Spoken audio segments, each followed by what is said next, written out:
Bienvenidos. Entonces vamos a continuar esta semana, ya esta es la sexta semana, ya estamos cercanos a finalmente terminar el módulo. Espero que pues hayan disfrutado y les haya gustado bastante pues el tema de lo que se ha visto hasta el momento. Lo que vamos a ver ya esta semana, y vamos ya a comenzar ya con un tema nuevo, que es la capa de red. Entonces recordemos que empezamos a ver el modelo del Departamento de Defensa, el modelo TCP/IP. Empezamos por la capa de aplicación. Entonces vimos cómo funcionaban los protocolos de esta capa, cuál era la filosofía de diseño y la filosofía que se tuvo inicialmente de las funciones que debería tener la capa de aplicación. Luego pasamos a la capa de transporte, que es la capa que básicamente se encarga de ocultarle a las aplicaciones el desorden que existe en la red. Entonces recuerden que TCP, con el mecanismo de números de secuencia, permitía ordenar los paquetes, ¿sí? Si llegaban a llegar desordenados, o detectaba si habían duplicados, o también si algún paquete no había llegado. Entonces el mecanismo de números de secuencia nos permitía saber exactamente cuál paquete faltaba y poder solicitar una retransmisión sin necesidad de que la capa de aplicación pues se entere, por decirlo así, de lo que está pasando por debajo. Entonces ahora vamos a pasar a la capa de red, y aquí vamos a ver un poco cómo es realmente lo que está pasando con los paquetes que nos están ocultando las capas superiores.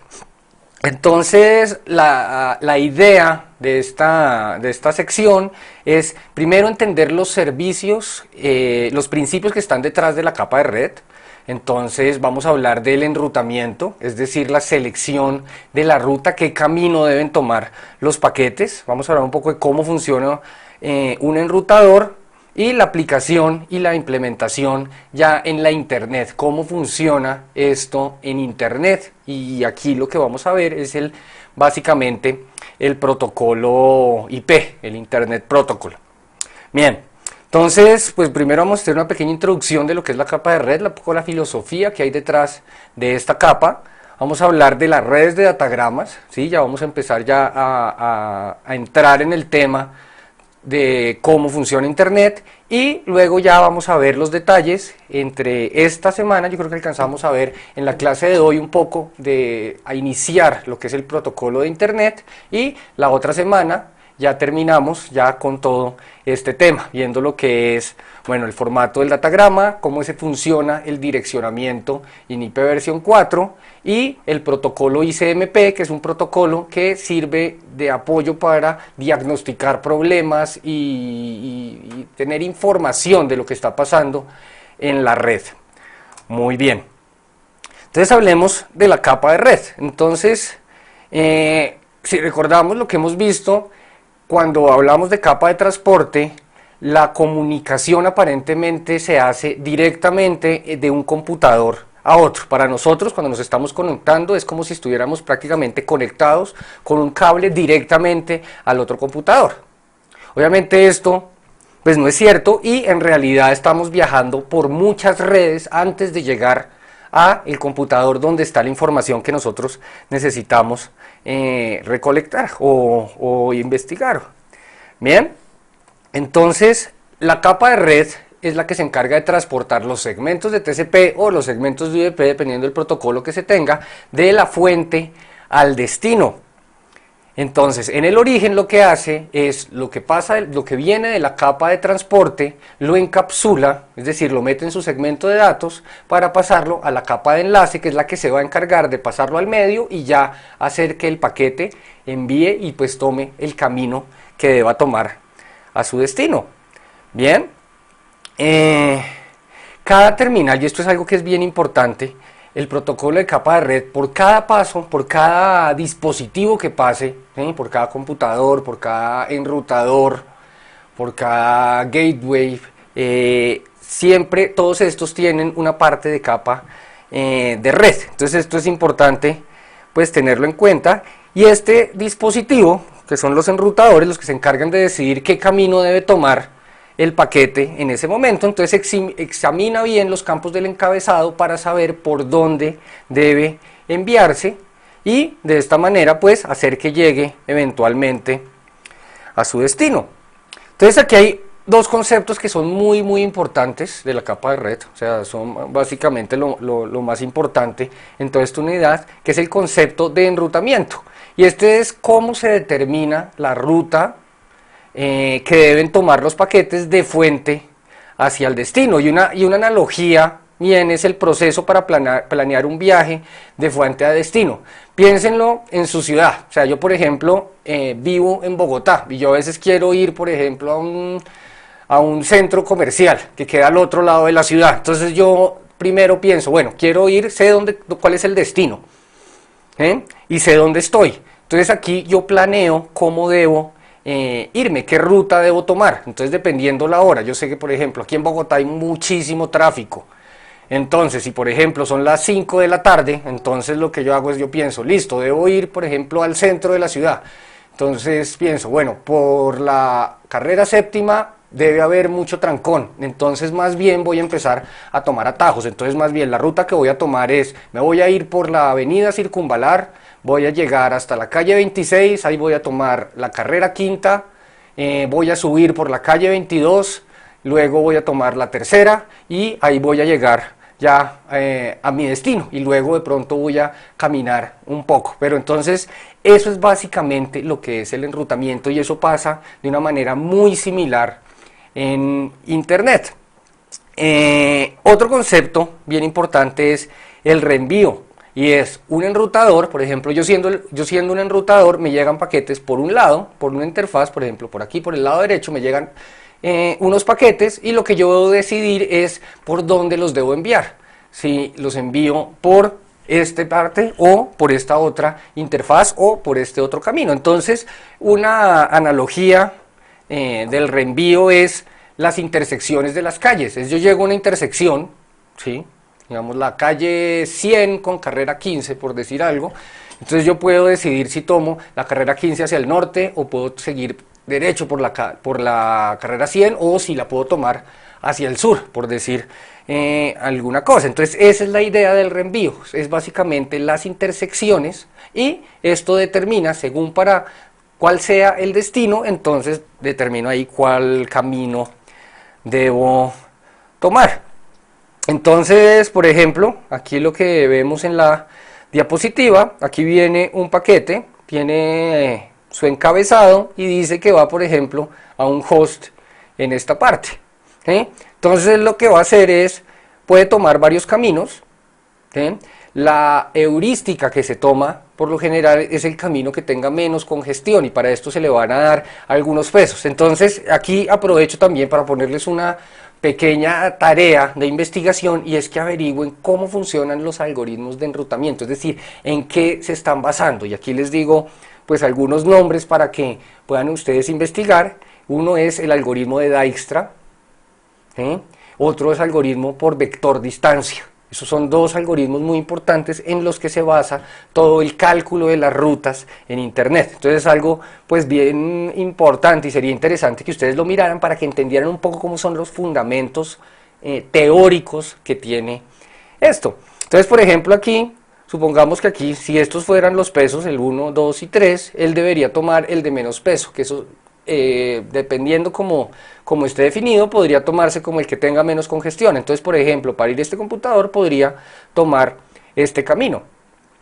Muy bien, algo que también es bien importante, que es lo que tienen finalmente los enrutadores y a partir de lo cual ellos calculan cuál va a ser la ruta o cuál va a ser la interfaz por la que se debe hacer el reenvío, son las tablas de enrutamiento. Y las tablas de enrutamiento básicamente dicen, si usted va para tal segmento de direcciones, entonces debe reenviarlo por esta interfaz. Si el paquete va para otro segmento de direcciones, entonces reenvíelo por esta otra interfaz. Entonces, basado en estas tablas que se tiene y que cada enrutador va a tener, igual también cada host tiene sus tablas de enrutamiento, entonces él va a decidir por qué hacia qué otro router va a hacer el reenvío de los paquetes. Algo bien importante es que, dado que la internet es bastante dinámica y todo el tiempo pues está cambiando, no sabemos cuál va a ser la ruta que va a tomar, cada vez estas tablas se están actualizando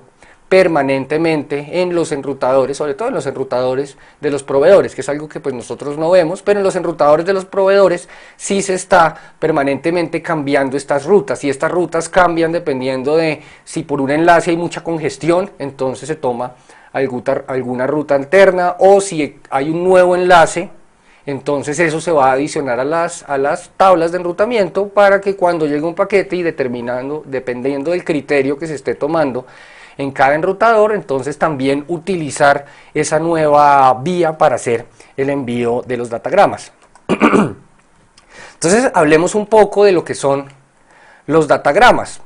Entonces en este caso, que es el caso de internet, el transmisor TX pone la dirección destino en el paquete y él hace el reenvío del paquete a su lo que se llama el gateway por defecto, que es algo que vemos en los computadores. Si alguna vez han configurado, por ejemplo, Windows con una IP estática, él les va a pedir cuál es el gateway por defecto. Este va a ser, digamos, como el que va a encargarse o al que le va a delegar el sistema de usuario final, es decir, el computador que yo tengo. Él no va a saber cuál es el camino, él sabe cuál es la puerta de salida, y eso es lo que es el gateway. Él le va a entregar al enrutador, ¿sí? Si vemos aquí la diapositiva, él le va a entregar al enrutador los paquetes que él necesita enviar, y él solamente tiene que conocer la dirección de envío.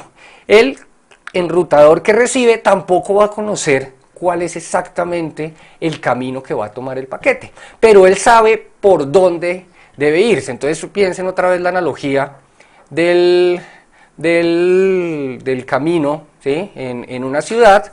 Muchas veces uno planea una ruta, uno piensa en una ruta, me voy a ir por tales vías, ¿sí? Pero de pronto en el camino se da cuenta que una vía está cerrada porque hay un accidente o porque hay una construcción, entonces toca tomar otra vía. Entonces lo que uno sabe generalmente, y cuando está manejando a la larga viene siendo así, uno sabe por trayectos hacia dónde ir, y en determinado trayecto, en un tramo de toda la ruta completa, uno toma decisiones de, me voy por este lado o mejor me voy por este lado.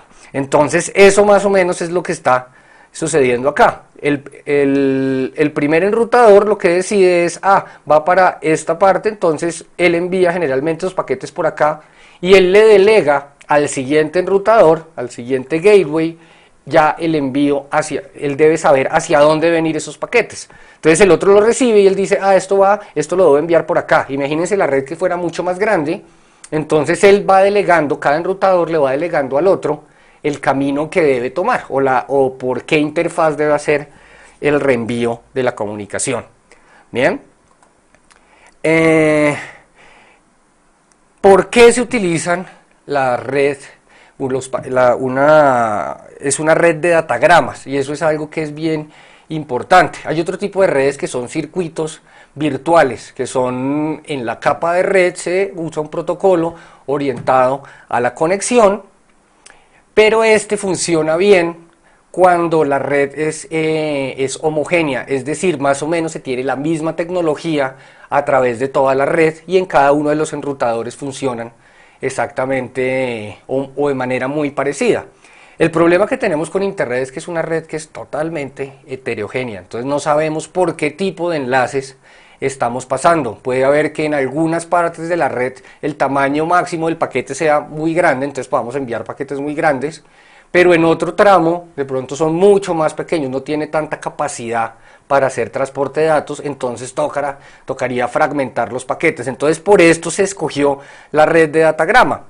Bien, es un servicio que es, como se dice, como sale en la diapositiva, es un servicio elástico que no tiene pues requerimientos de tiempo estricto. En este se habla de los terminales son inteligentes, el que conoce es el destino y el final. En la mitad, los sistemas intermedios que hacen el reenvío no necesitan conocer mucho de los paquetes, sino simplemente saber por qué interfaz enviarlo. Entonces esto permite pues que la red sea bien adaptable y puede detectar fácilmente errores. Además va a ser mucho más eficiente que la red, por lo menos en el caso de internet, que una red que utilice circuitos virtuales. Entonces la red interna es simple y la complejidad está en la periferia. En la red de circuitos virtuales es al contrario. Los terminales, y esto se usa, y el ejemplo aquí, el mejor ejemplo es la telefonía tradicional. Vean que el teléfono es un aparato que es muy sencillo, simplemente uno debe saber cuál es el número y él simplemente se encarga de convertir nuestra voz a impulsos eléctricos que van a ser transmitidos por la red. En ese caso, que son circuitos virtuales, entonces la complejidad de la red se encuentra en los sistemas intermedios, es decir, en la red interna. En la red de datagramas es al contrario, donde está el aparato inteligente, por decirlo así, es en los extremos, es decir, el computador origen y el computador destino. Y pues también teniendo en cuenta que en la red como internet hay muchísimos tipos de enlace. Entonces tenemos satélite, tenemos radio, tenemos fibra, tenemos cable. Entonces cada uno tiene, y eso lo hablamos en la primera clase, cada uno tiene diferentes características en cuanto a capacidad de transmisión, a tasas, capacidad, velocidad de transmisión, las pérdidas, el ancho de banda. Entonces, por esa razón, por las diferentes tecnologías que se encuentran en internet, entonces es muy difícil saber cómo deben ser los servicios y cómo ver que sean uniformes. Muy bien, entonces eso es básicamente lo que es la parte teórica de la capa de red. Y ahora seguimos con el protocolo de internet. Igual es importante que ustedes complementen esa teoría con las lecturas que se encuentran esta semana y también las lecturas recomendadas que están allí. Entonces, ¿qué es el protocolo IP? Entonces, aquí tengo la definición, la voy a leer, pues que es una muy buena definición. Es un protocolo no orientado a conexión usado tanto por el origen como por el destino, y le complemento con los sistemas intermedios, y es para la comunicación de datos a través de una red de paquetes conmutados. Muy bien, entonces miremos un poco lo que es el formato del datagrama IP. Entonces es un protocolo que es relativamente complejo porque, como les dije, es necesario que tanto el origen como el destino conozcan bien cómo han sido enviados los paquetes. Entonces pues aquí es donde se añade la complejidad. Lo que miran los sistemas intermedios solamente son la dirección fuente y la dirección destino. Entonces van a tener varias cosas, miremos algunos de ellos. El primero es el número de la versión.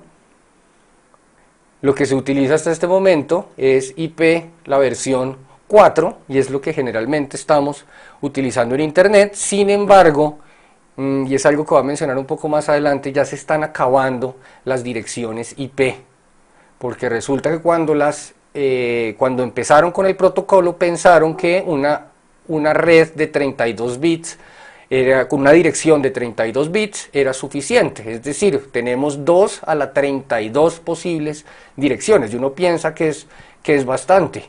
Sin embargo, con la cantidad de computadores que hay ahorita conectados a internet, resulta que esto no fue suficiente. Entonces, igual cuando la pensaron, no estaban pensando que la internet iba a crecer tanto. Entonces, en ese momento, para ese contexto, pues se pensaba que iba a ser suficiente, y pues vean que sí ha durado bastantes años. Sin embargo, pues con el avance de la tecnología y ya cada vez con más dispositivos, vean que ya no solamente teníamos antes los computadores de escritorio, ya es más poco lo que vemos computadores de escritorio, ahora tenemos computadores portátiles. Muchas veces ya una persona no tiene un solo computador, sino ya son tan asequibles que cada miembro de la familia puede tener un computador. Además, también si hablamos de los teléfonos celulares, las agendas electrónicas, ahora las tabletas, todo este tipo de dispositivos van a necesitar de una dirección IP. Entonces esto ha hecho que pues se agote cada vez más rápido el número de direcciones IP, tanto así que la ICANN, que es la encargada de asignar estos números, ya decidió que no puede, o no decidió, ya no puede seguir vendiendo y asignando más de estos rangos de dirección. Entonces eso es algo pues que ha hecho que vaya a salir pronto, ¿sí?, más pronto de lo que pensamos, la versión 6 del protocolo. Entonces lo que vamos a ver ya pronto es la versión 6 del protocolo IP, y eso es algo importante que ustedes en este módulo no lo vamos a tocar, pero sí es importante que ustedes también miren un poco lo que es ese protocolo. Luego viene el largo del encabezado. Entonces aquí él dice qué tamaño tiene el encabezado sin contar los datos. Aquí va a ver el tipo de servicio. Esto no es muy utilizado, en general no se utiliza mucho el tipo de servicio, pero en algunos casos pues sí puede ser de mucha utilidad. En el caso de una cosa que se llama calidad de servicio. Calidad de servicio lo que hace es hacer una distribución inteligente del ancho de banda. Es decir, no mira todos los datagramas como iguales, como si todos tuvieran simplemente datos y ya y él los reenvía sin ningún tipo de priorización. El tipo de datagrama con el tipo de servicio ya uno puede darle ciertas prioridades a los datos para que los sistemas intermedios, los enrutadores, les den prioridad al ser enviados. Entonces, por ejemplo, este es un caso que es bien útil cuando se está utilizando voz sobre IP, se están transmitiendo datos de voz sobre IP. La voz pues necesitamos que llegue en tiempo real para poder escuchar bien la llamada sin que tenga ninguna degradación, entonces estos datos se les puede dar una prioridad mucho más alta. Por el contrario, como podría ser una transferencia de archivos, que una transferencia de archivos puede ser mucha más larga, entonces podríamos tolerar esperar un poco más, a que se demore un poco más, entonces se le daría una prioridad un poco menor que a diferencia de los sistemas de tiempo real. Otro campo del encabezado es el campo de la longitud. Entonces me dice cuál es el largo total, ¿sí?, del paquete, del datagrama, contando también el encabezado. Entonces piensen un segundo cómo podría yo hacer para saber cuál es el tamaño de los datos basado en lo que acabo de decir. Piensen un segundito. Si quieren, póngale pausa un segundo al video y piensen, basado en lo que está acá, cómo se calcularía el tamaño solamente de los datos. Bien, entonces el largo del encabezado, recuerden, ¿sí?, me va a decir qué tamaño tiene este encabezado y esto me va a decir lo que tiene todo el paquete. Entonces, si pensaron que simplemente era coger la longitud y restarle el encabezado, pues están en lo correcto, y eso es básicamente lo que se hace cuando uno quiere saber qué tamaño tienen los datos. Entonces para eso también se utiliza ese campo. Este campo es el identificador, y ahorita lo vamos a mencionar. Ese se utiliza cuando ocurre la fragmentación, que es una de las características que tiene IP, entonces ahorita lo vamos a mencionar. Él tiene también unas banderas, también ahora las mencionamos cuando veamos la fragmentación, y es también la parte de fragmentación. Aquí hay otro campo que es bien importante, que se llama el tiempo de vida. El tiempo de vida sirve, y es una cosa que es muy importante, y es un número que define el origen, y cada vez que pasa por un enrutador se va decrementando. En el caso que el tiempo de día llegue a 0, quiere decir que el paquete ya no es válido y debe descartarse. Este número es muy importante, ya que él permite, o sea que gracias a no van a quedar paquetes dando vueltas indefinidamente en internet, y eso es algo que también puede llegar a pasar, que en sistemas intermedios es que piensen, yo envío un paquete y una vez sale a internet yo ya no tengo ningún tipo de control sobre el camino o lo que pasa con ese paquete. Un enrutador que esté mal configurado en alguna parte intermedia, en algún tramo intermedio, puede llegar a generar que un paquete se quede dando vueltas. Lo envía, digamos que pensando en una de las diapositivas que tenemos antes, pensemos por ejemplo en esta red, por ejemplo un paquete unos enrutadores mal enviados, podría pasar esto: el paquete llega al enrutador y él dice, listo, quiere ir a entonces para envíelo por acá, y va a decir, envíelo por acá, llegue para digamos que aquí hay otros sistemas intermedios, pero puede decir, listo, para ir allá, envíelo por otro. Y va a decir, para allá, envíelo por aquí, por de aquí. Y vean que va a volver a a iniciar el mismo ciclo, envíelo por acá, envíelo por acá, envíelo por acá, envíelo por acá, y podría quedarse indefinidamente, lo que se llama en un ciclo, en un loop infinito. Si no existiera el tiempo de vida, es decir, si no fuera un número entero, de 0 a de máximo 255, perdón, entonces el paquete se quedaría indefinidamente, porque no sabríamos cuándo se envió, es decir, hace cuánto se envió.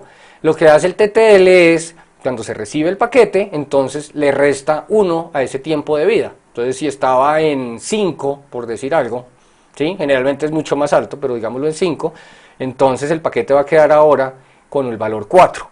Este lo va a recibir y le va a restar también un 1, entonces va a quedar en 3, este lo recibe en 3, para enviarlo, entonces lo decrementa, entonces queda en 2, este lo recibe en 2, lo decrementa, queda en 1, este lo recibe otra vez en 1, y lo decrementa, pero vean que llegó a 0, entonces en ese caso dice, ah no, este paquete expiró, o sea, le llegó a 0 el tiempo de vida, entonces debe descartarlo, y eso va a evitar, y es algo que es bastante útil, va a evitar que los paquetes se queden en loop indefinidamente, si llega a haber un tramo en la red, un enrutador o una parte de la red en la mitad en el que haya alguna mala configuración, y eso es algo que puede ser muy posible y es pues importante tener en cuenta ese caso.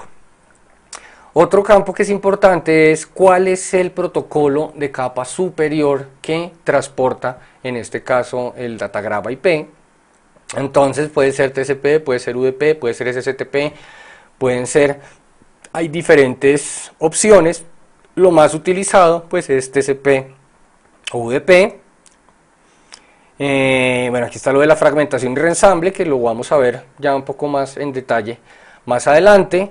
Y esto es el checksum, es la suma de verificación del paquete, y esto es algo que también es muy importante, y es la verificación de los datos del encabezado, porque como no tenemos control sobre lo que pasa en la red, entonces los enrutadores lo que hacen es revisar esta suma de verificación para ver si en la comunicación desde el router inmediatamente anterior hubo algún problema y se dañaron los datos, por ejemplo que cambió 1 o 2 o 3 bits en el paquete. Entonces esto que es algo que es bien importante para verificar la integridad del encabezado.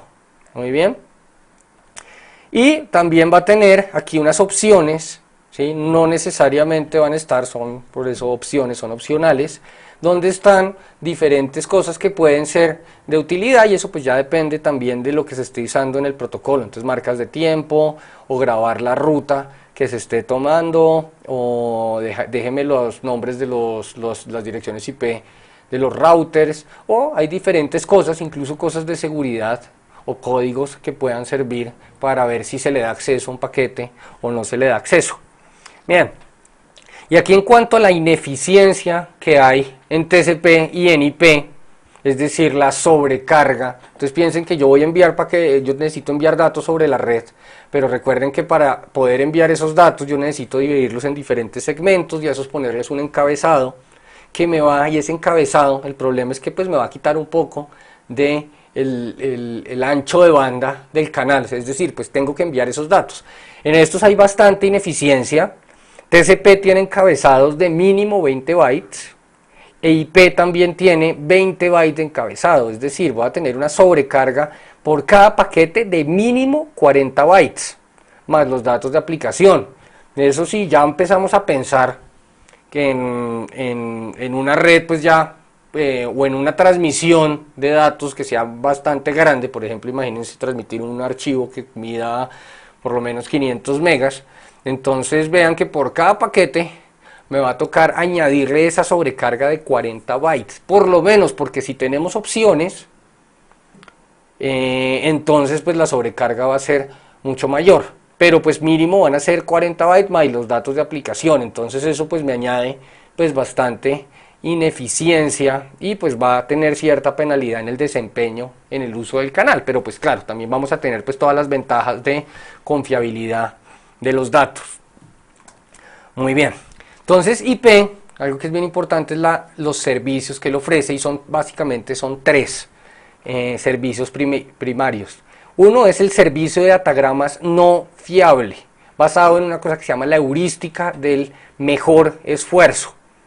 Otro es la fragmentación, y el tercero, que también es bien importante, es el direccionamiento global. Entonces ya vamos a verlos cada uno en detalles. Entonces, ¿a qué se refiere la no fiabilidad de IP? Esto no quiere decir que no debamos confiar en IP y que no funciona, porque pues ya lo vemos. Si ustedes están en este momento conectados a internet viendo esta clase y pues pudieron descargar el video, pues puede haberse demorado un poco, pero pueden haber descargado el video. Entonces eso no quiere decir que no funcione, pero la no fiabilidad quiere decir que el protocolo no asegura que los datos vayan a llegar a su destino, ni tampoco asegura que van a llegar en el mismo orden con que se enviaron. También pueden haber duplicados o no llegan los paquetes, puede pasar esto, y eso es lo que no asegura el protocolo, pero utiliza, lo que les digo, utiliza la heurística del mejor esfuerzo, y es que va a hacer lo posible porque los datos sí llegan, y por lo general llegan,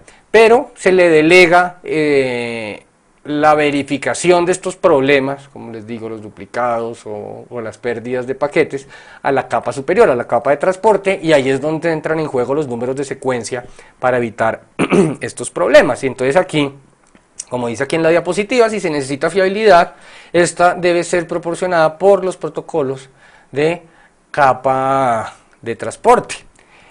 Y algo también bien importante es también por eficiencia.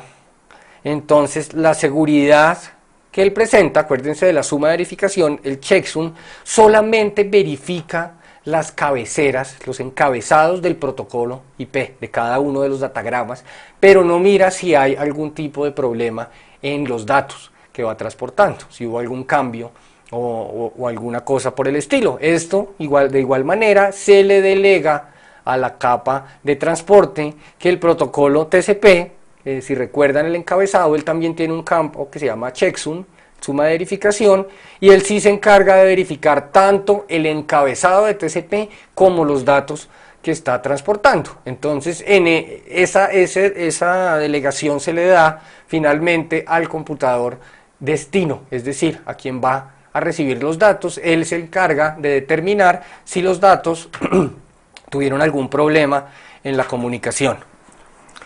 Muy bien.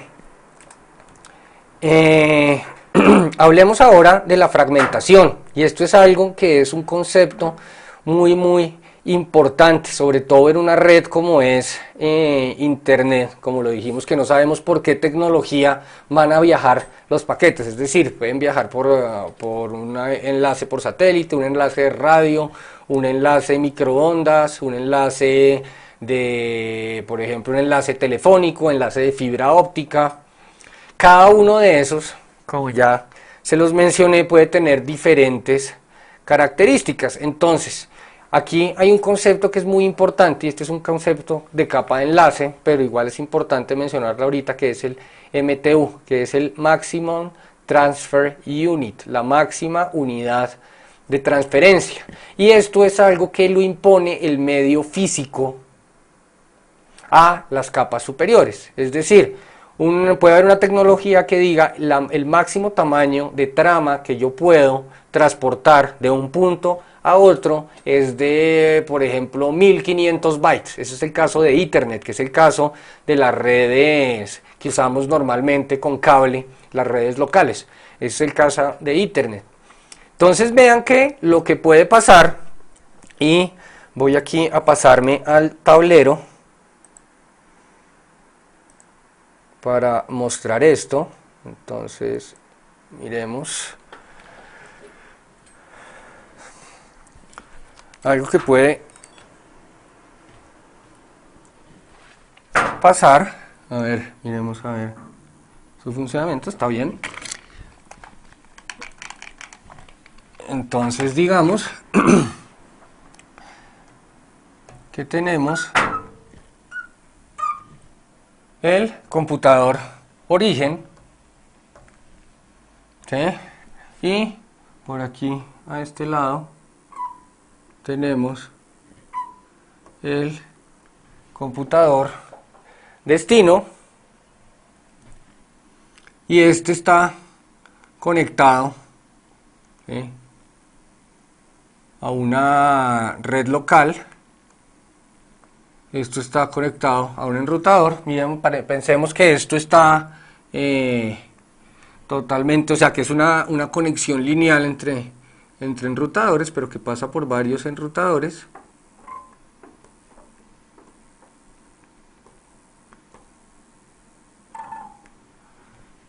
Estos son los enrutadores.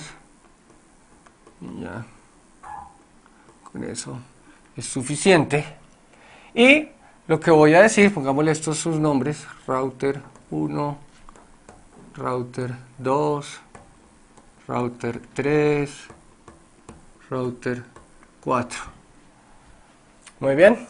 Entonces lo que dice esto es, listo, aquí tiene una red, por ejemplo, digamos Ethernet, en el que el MTU va a ser de 1500 bytes. Digamos que aquí pasa y es una tecnología con fibra óptica, algo que es muy fiable. Este puede tener, por decir algo, y en realidad me estoy inventando los números, pero después para resaltar la idea, este puede ser de 3000 bytes. Lo mismo puede pasar aquí puede ser 1500 bytes. Pero aquí en estos enrutadores intermedios se utiliza una tecnología, por ejemplo, un enlace ISDN. Entonces ese nos va a dar, pues va a tener una capacidad menor de transporte de los datos. Entonces, ¿qué pasa? Pongámosle aquí, por ejemplo, que puede transportar 500 bytes. Y este es un enlace de microondas que solamente puede transportar tramas de 1000 bytes. Es decir, tramas es en lo que yo voy dividiendo el paquete. Entonces vean lo que va a pasar. Si este envía, y este como solamente el computador A solamente conoce su medio de transmisión, para él los datos que puede enviar van a ser de 1500. Entonces él va a decir, listo, yo voy a enviar un paquete, por decir algo, de 1500 bytes. Lo va a recibir este enrutador, el router 1, y él pues no va a tener ningún problema, porque él puede transportar hasta 3000 bytes. Entonces él va a pasar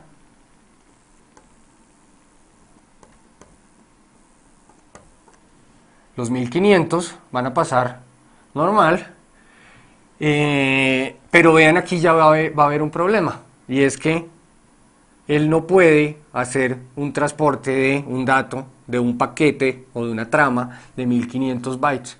Entonces ahí es donde entra en juego la fragmentación. Entonces, ¿qué pasa? ¿Qué es necesario hacer? Es necesario entonces partir el paquete en segmentos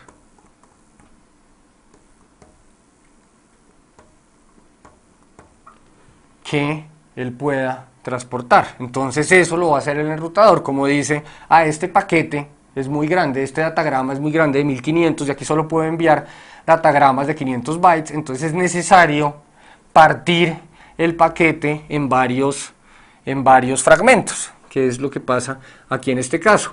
El router 3 va a recibir esos datos, entonces uno piensa un segundo, ¿qué hace el router 3? Aquí es de 1000 bytes. Él lo que va a hacer es recibir esto, como recibe 3 paquetes, entonces que suman 1500 bytes, entonces lo que va a hacer es unir 2 de los paquetes para que quede uno de 1000 y otro de 500. ¿Ustedes creen que podría hacer eso? Digamos que el sentido común es lo que nos va a decir, que él coja un paquete de 1000 y otro de 500, pero eso no pasa. Recuerden que la complejidad de la red se deja en los extremos. Estos son sistemas que son muy sencillos, y lo que se busca, los routers, lo que se busca es que sean rápidos. Entonces, ¿qué va a pasar? Pues no va a pasar nada, simplemente él los va a enviar tal y como llegaron, de 500.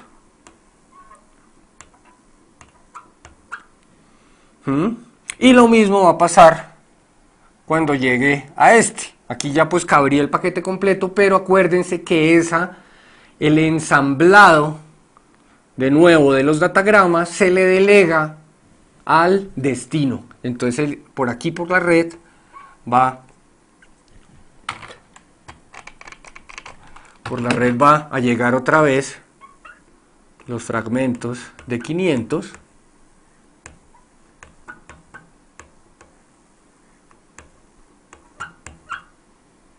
Y el computador B, él se va a encargar de otra vez ensamblar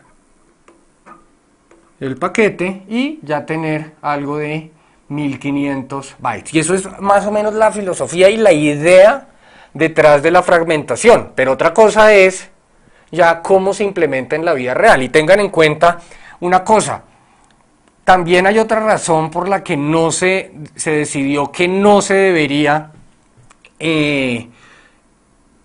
realizar el ensamblaje de los paquetes en el siguiente enrutador que recibe los fragmentos. Es decir, por ejemplo, si aquí no fuera 1000, sino fuera 1500, por decir algo,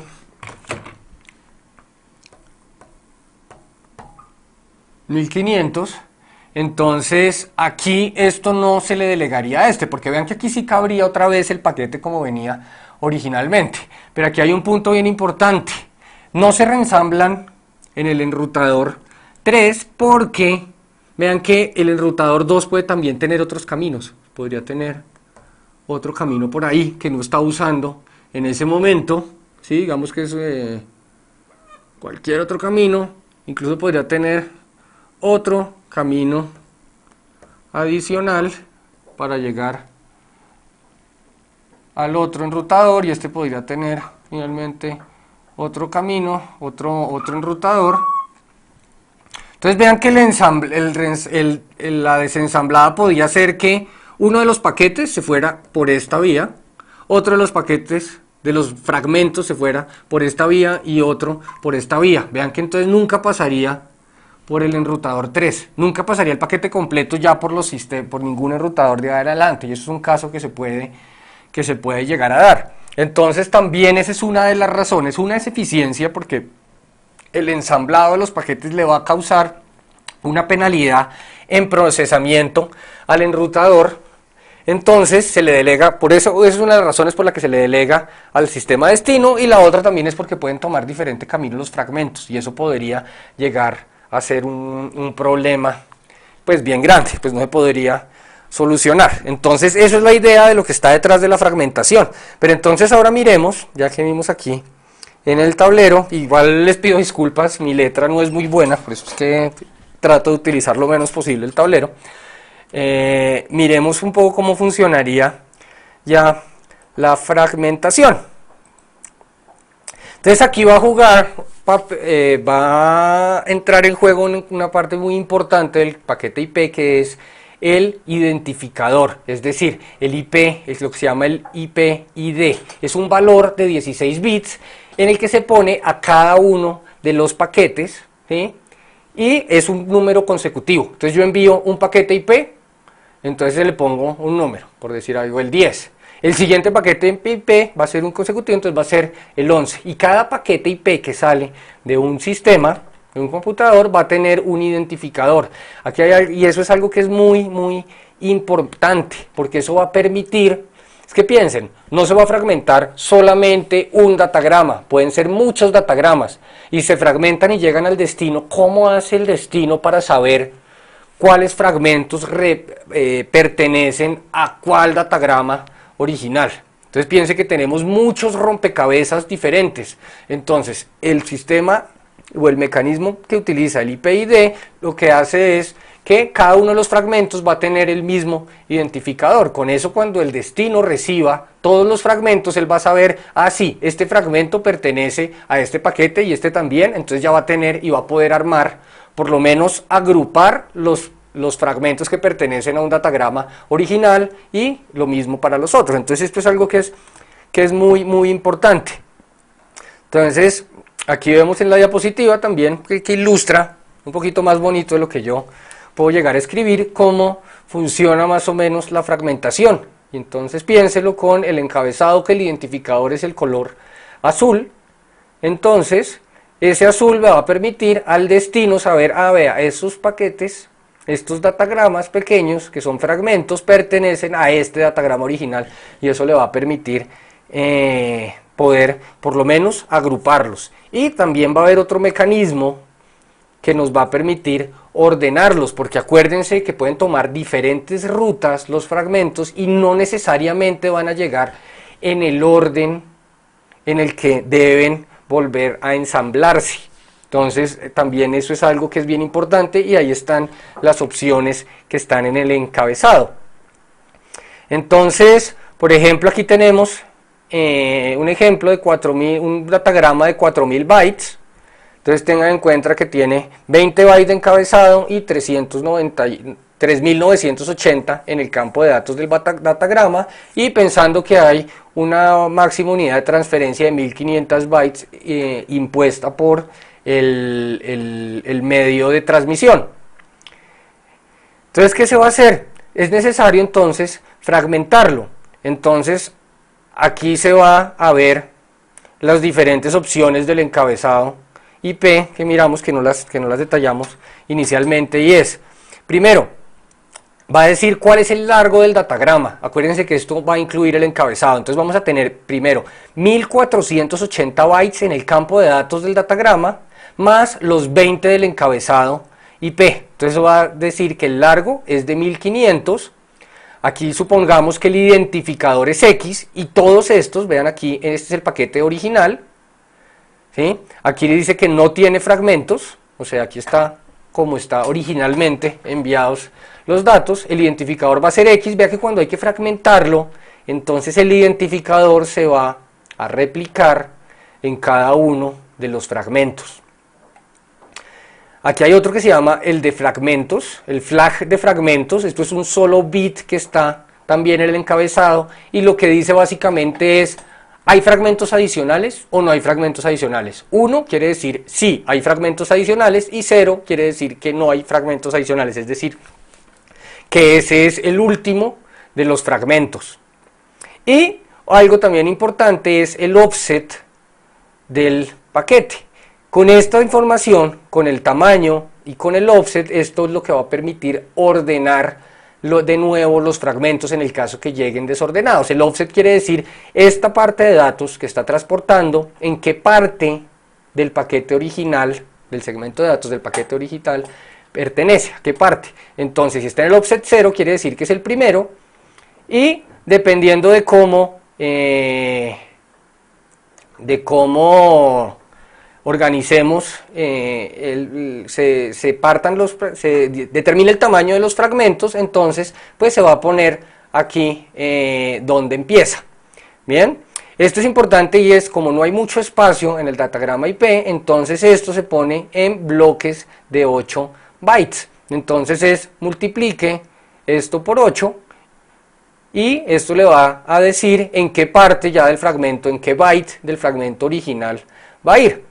Lo mismo pasa pues aquí en este caso. Entonces esto habla ya del largo, ¿sí? Este es el largo del último fragmento. Entonces miren que esto era de 4000 bytes, y pues ya el último fragmento no necesariamente va a ocupar toda la capacidad que tiene